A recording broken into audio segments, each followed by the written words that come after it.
Guys, magandang araw po sa inyong lahat. Sana ay nasa maayos po kayong kalagayan ngayon. Siguro ilan sa inyo ay nakakapansin na usually yung mga ginagawa kong customized cakes ay may mga bilog-bilog na nakakabit, mga iba't ibang kulay. Siguro yung iba ay aware or yung iba naman ay hindi aware na yung mga bilog-bilog na yun ay nakakain. Opo, yun po kasi ay gawa sa white chocolate. At kung ano man yung kulay na nakalagay doon is syempre food coloring na lang po yung inad ko doon. May mga tutorials po kasi na lumalabas pero hindi ko yun siya nasusunod or hindi siya effective sa akin.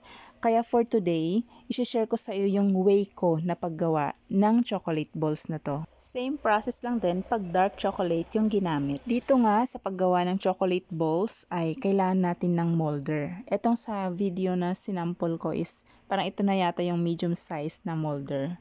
Parang half sphere yung tawag dito. Pag naglalagay na ako ng melted chocolate, opo, pure melted chocolate po, yung nilalagay sa molder, naglalagay ako ng yelo sa ilalim para habang naglalagay ka sa molder ay nagsiset na siya kaagad. Kailangan medyo kapalan siya yung chocolate, especially dun sa opening, which is yun yung parang magme-met yung dalawang half sphere para makabuo tayo ng isang bilog. Kailangan medyo kapalan siya para hindi siya basta-basta natutuno, especially pag mainit yung panahon. Kasi nga alam naman natin na yung chocolate is very sensitive kapag mainit yung panahon. After ko nga malagyan ng chocolate yung ating molder, bali twice ko ito siyang ginagawa. Parang pinapaset ko muna yung unang layer and then sinusunod ko na yung second layer, which is yung para medyo kumapal naman siya. At dapat siguradong malagyan din yung mga maninipis na part kasi kung minsan dun nagsisimula na magbutas yung chocolate balls kapag hindi yun nakapalan. After tumigas nito, kasi nga mabilis lang siyang tumigas pag nilagay mo na siya sa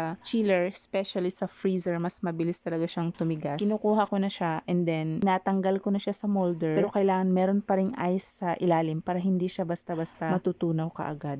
After ko matanggal sa molder ay naglalagay ako sa isang container ng hot water. Tapos nilalagay ko sa ibabaw yung any aluminum kasi yung ginamit ko na dyan, yung para sa baking pan. Tapos doon ko na rin siya pinapatong para mag-melt konti yung bunganga niya at pagdidikitin na silang dalawa para mabuo siya as bilog. Dapat ay may nakahanda kang pamunas ng kamay kasi hindi pwedeng basa yung kamay pag hinawakan mo ng chocolate kasi mag-i-slide siya. At kapag matagal siyang nababad dun sa hot surface nung aluminum, liliit na yung sphere, kaya pag nagsalubong, hindi na siya formang bilog. Hindi rin okay na matagal natin siyang nahawakan kasi yung init ng kamay ay yung magiging cause para mag-melt yung chocolate. Dapat ay mabilisan talaga yung paggawa kapag chocolate balls yung ginagawa natin. Then after siya mabuo na bilog, nilalagay ko rin siya sa molder para hindi siya, or para in place lang siya na hindi siya gugulong-gulong. Then this time, for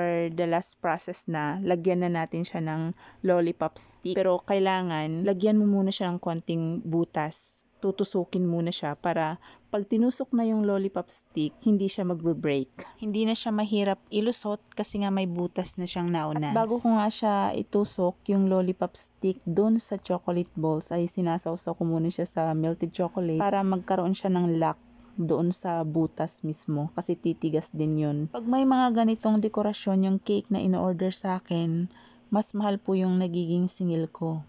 Kasi syempre, kita nyo naman kung gaano siya ka time consuming, mas matrabaho po siya. At syempre, nakakain din kasi siya. Mas mahal talaga pag all edible yung cake. I mean, yung mga decorations. Mas gusto ko yung ganitong nilalagay sa cake kasi nga alam kong matutuwa yung kakain kasi nga chocolate yung mga dekorasyon niya. Sana po ay nakatulong ang video na ito. Salamat po sa panunood. Bye-bye!